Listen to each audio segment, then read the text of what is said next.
Magandang araw mga kaibigan, ating puntunghayan ang ika-4 na kabanata ng ating kwento na pinamagatang The Lucky Charm. Kaya't kung bago ka pa lamang sa aking channel, ay pakilike po ng ating video, pakiclick din ang subscribe button, ganun din ang bell icon, para lagi kayong updated sa mga parating ko pang uploads. Nadatnan ni Dayan na may kausap sa cellphone si Iya. Sinenyasan siya nitong maupo sa couch doon. Inilibot niya ang mga mata sa loob ng opisina nito. Halos lahat ng gamit doon ay makulay. Napatingin siya rito. Kakulay ng pink carnation ang suot nitong strapless dress. Hindi kailangan makilala ito ng husto para malamang mahilig ito sa makukulay na gamit. Nawili tuloy siyang titigan ito. Talaga namang kaaya-ayang pagmasdan ito. Mukhang Barbie doll ito. Mahaba ang kulot na buhok nito. Noong makita niya ito sa pageant ay tuwid na tuwid ang buhok nito, kaya alam niyang nakaayos lang iyon ngayon. Nalibang siya sa pagtitig dito, kaya hindi niya namalayang tapos na palang makipag-usap ito. Napukaw siya ng tinig nito. "I'm sorry to keep you waiting," sabi nito. "Okay lang po," napahiyang sagot niya. "You're only 23, right?" Ngiming tumango siya. "I'm right then. Magkasing edad lang tayo. Kaya huwag mo na akong pupuin. Pinapatanda mo ako," sabi nito. "Kung iyon ang gusto mo, Miss Villarama." "Iya, call me Iya," sabi nito. "Can I call you Dayan?" Muli ay tumango lang siya. Nahihiya siya rito. Very warm ang personality nito, ngunit hindi niya maiwasang makaramdam ng pagkailang. "Pinapatawag niyo raw ako," paalala niya rito. Nahiling niya na huwag naman sanang tungkol sa sinabi nito na nagdaang gabi na dagdag premyo ang dahilan sa pagpapatawag nito sa kanya. "Sinusundo kita, Dayan. Nakalimutan mo bang magbabakasyon ka sa amin?" Lihim siyang napangiwi. Hindi naman kailangan," medyo nabulol na sabi niya. Ikinumpas nito ang isang kamay sa hangin. "Nonsense. In-announce ko sa harap ng buong AMC. That means I'm dead serious about it. Besides, gusto mo bang mapahiya ako sa mga nakarinig kagabi sa in-announcement ko?" Umiling siya. Hindi niya gustong ipahiya ito. Ilang sandaling nag-isip siya, pero talagang hindi niya alam kung ano ang kanyang sasabihin. Hindi niya alam kung paano niya tututulan ang gustong mangyari nito. Kagabi pa niya alam kung gaano kalakas ang charm nito. Halos lahat ng sabihin nito ay sinasang-ayunan ng lahat. "Come on, Dayan, you're safe with us. Alam naman ng buong AMC na magbabakasyon ka sa amin ng 2 linggo. We will not put our name at stake. You can even tell your family and friends about your whereabouts. Malaya ka nilang puntahan at tawagan sa bahay. There's nothing to worry about your safety. Ibabalikin namin ni Haris ng buong buo sa inyo. Alam ko naman yon. Alam ko namang safe ako sa inyo," sabi niya.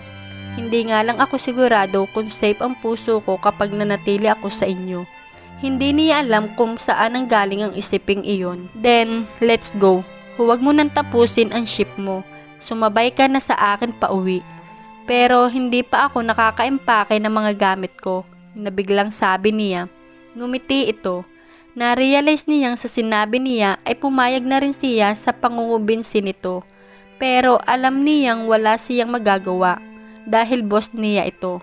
At kagaya ng sinabi nito kanina, tiyak nga namang mapapahiya ito kapag hindi nito tinupad ang sinabi sa harap ng mga taga-AMC na nagdaang gabi. At hindi naman niya gugustuhin mangyari iyon. "Tatapusin ko na lang muna ang ship namin ngayon. Baka walang pumalit sa pwesto ko," pagdadahilan niya. Ang totoo ay gusto lang niyang bigyan ng pagkakataon ang sariling makapaghanda. "Kung pwede sana ay bukas na lang ako pupunta sa inyo." Sandaling nag-isip ito. "Sige, ikaw ang bahala, but this early I'd like to welcome you in our home." "Salamat." Wala siyang duda sa sinseridad na sinabi nito. Napabuntong hininga si Dayan pagkasara niya ng bag na dadalhin niya sa 2 linggong pananatili niya sa bahay ng Villarama. Inilapag niya sa sahig ang bag at saka humiga sa kama. "Para saan yun?" natatawang tanong ni Jenny. Kanina pa siya pinapanood nito habang nag-iimpake siya. Kinakabahan ako pag-amin niya. Kung bakit naman kasi kailangan pang magbakasyon sa mansyon ng mga Bilyarama. I mean, hindi naman kasama sa listahan ng mga premyo yon. Ang swerte mo nga, Dayan. Bubuksan ng mga Bilyarama ang mansyon nila para sa'yo. Ano naman swerte ron? Hindi ako sanay sa lifestyle ng mayayaman na hindi ko sila kilala. Paano ako magiging at home doon? Napaka-premistic mo naman, sabi nito. Napansin niyang kakaiba ang ngiti nito habang nakatingin sa kanya. Bakit ganyan ang pagkakangiti mo? Lalo tuloy akong kinakabahan sa iyo, himutok niya. May pakiramdam akong ito na ang simula ng pagbabago ng kapalaran mo, Dayan. Malay mo, kapag naranasan mong makasama sila ay hindi mo nagugusto yung umalis sa kanila. Baka masanay ka ng kasama sila. Baka nga hindi na kita ma-reach, pabirong dagdag nito. Kahit paano ay natawa siya. Pero sandali lang iyon. Muli ay inatake siya ng pag-aalinlangan. Hindi mangyayari iyon. Hindi ako masasanay roon. Hindi ako bagay roon. At saka, 2 linggo lang ang magiging bakasyon ko roon. Napakaikling panahon iyon para makalimutan ko ang buhay na nakasanayan ko. Pero buo na nga yata ang paniniwala nito. Believe me, Dayan, may palagay akong may magandang mangyayari sa bakasyon mong ito. Sana nga. Basta, mag-enjoy ka lang doon. Magbuhay, Reyna. Alalahanin mo minsan lang ang pagkakataong kagaya niyon, kaya samantalahin mo na. You deserve it, Dayan. Payo pa nito. Ngiti lang isinagot niya rito. Kahit na ano pa ang sabihin nito ay hindi niya maiwasang kabahan. At alam niya ang dahilan kung bakit. Si Haris. Bro, Dayan Torres is waiting for you. Anunsyo ni Ian nang pumasok ito sa kanyang kwarto. Napatigil siya sa tangkang pagpasok sa banyo nang marinig niya ang sinabi nito. Hindi makapaniwalang humarap siya rito. Anong ginagawa niya rito? She won a vacation, remember? Naihilamos niya ang kanyang palad sa mukha. Nawala sa isip niya ang ginawa nitong announcement sa pageant. Ipahatid mo siya pauwi sa kanila. In-announce ko sa harap ng buong AMC na magbabakasyon siya rito sa atin. Ayokong mapahiya. Iyon ang hindi ko maintindihan. Why would you announce such a thing in the first place? Hindi naman kasama iyon sa mga prizes. Nakibit balikat ito. Gusto ko lang, napabuga siya ng hangin. Hindi talaga niya alam ang gagawin niya rito.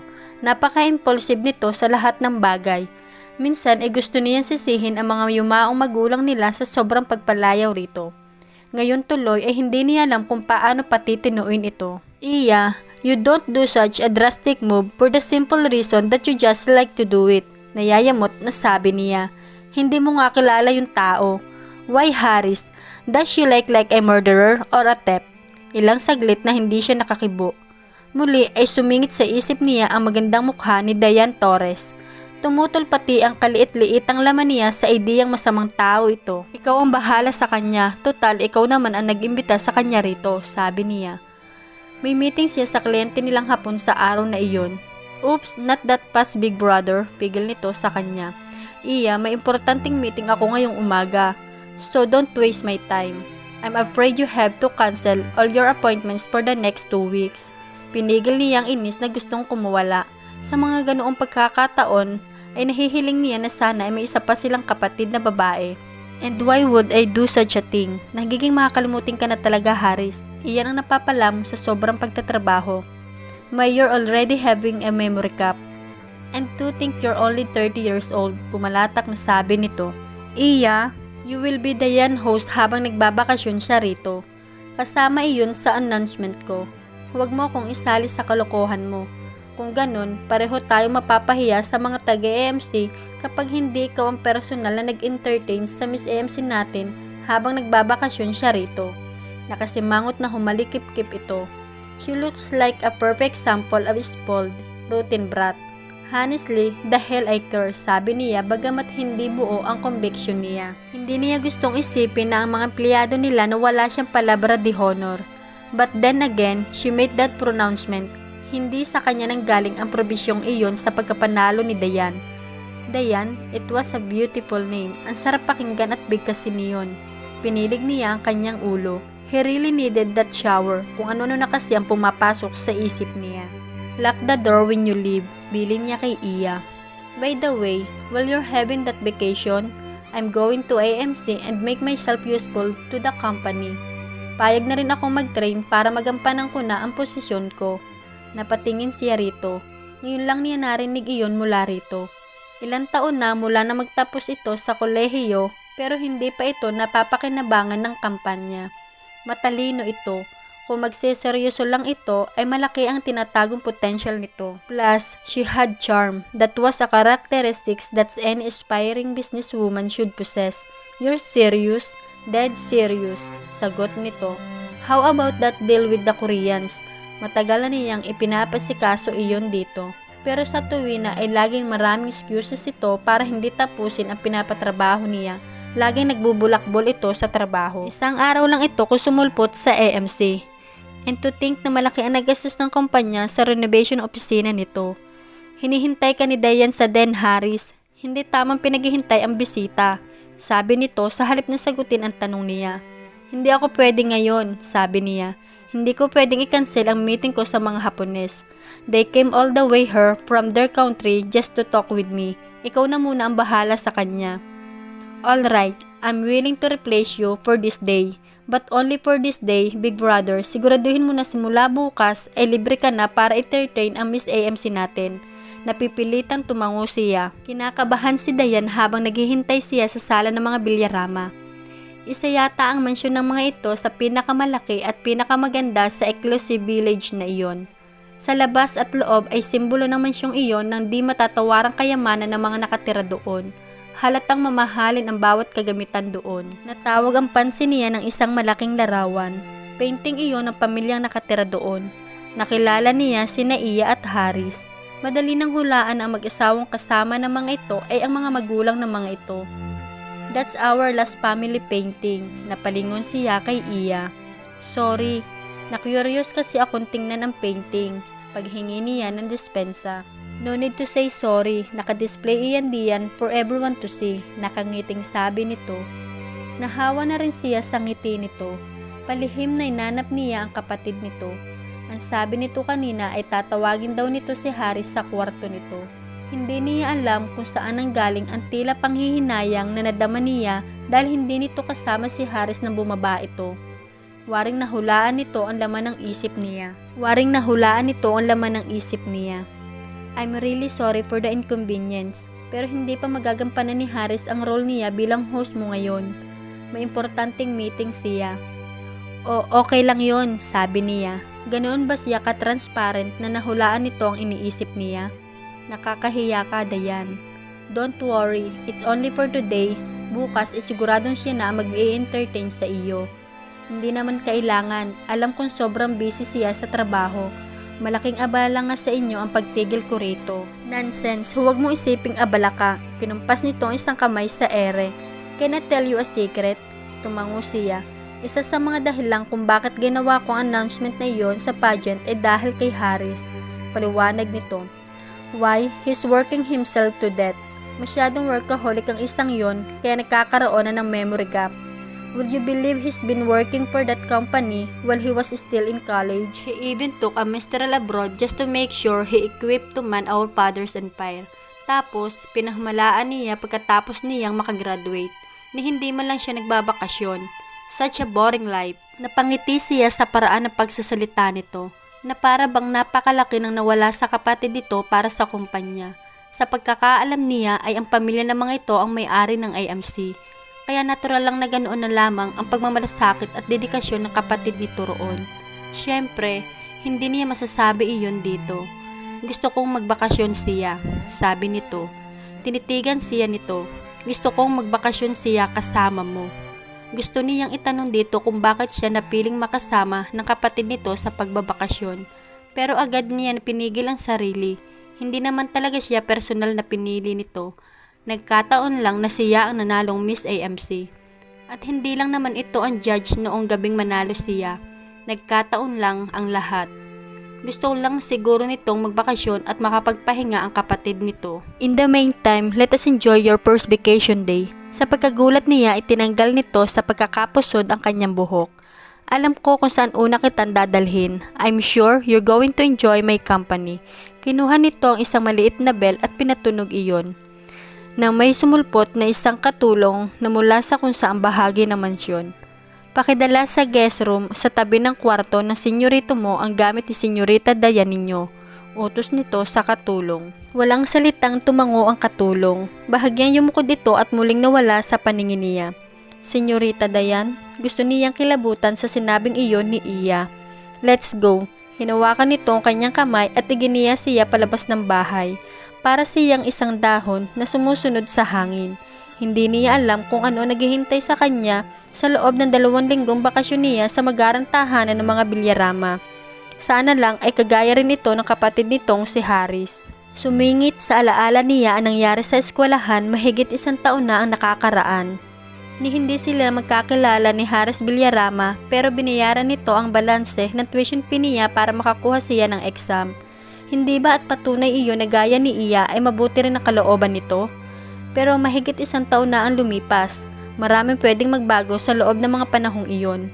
Bakit ang paghanga mo sa kanya hindi na bago? Tanong ng isang bahagi ng isip niya. Wala siyang maisip na sagot doon. Nalulula si Dayan sa dami ng damit na kinuha ni Iya. Nasilip niya kanina ang presyo ng isang item sa loob ng butik na iyon sa Shangri-La. Halos umabot na sa sweldo niya sa isang buwan ang presyo ng isang piraso. Pero tila walang pakialam ito na basta na lamang kumukuha ng mga items. Ni sa panaginip ay hindi niya tatangkain man lang na pumasok sa butik na iyon. Lalo na ang bumili ng kahit ano mula roon. Isang panyo yata roon ay 1,000 na ang halaga. Alam niyang malaki na rin ang nagastos nito kanina na manggaling sila sa isang sikat na salon. Total makeover nga ang binigay nitong instruction sa mismong namamahala ng salon. Halos hindi niya nakilala ang sarili nang humarap siya sa salamin kanina. Base sa nakita niya ay total makeover nga ang nangyari. At taliwas sa inaasahan niya.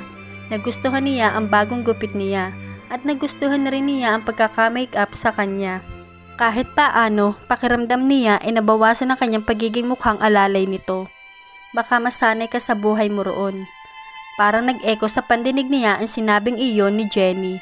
Napailing siya. Dapat ay palagi niyang ipinaalala sa sarili, 2 linggo lang itatagal niyon.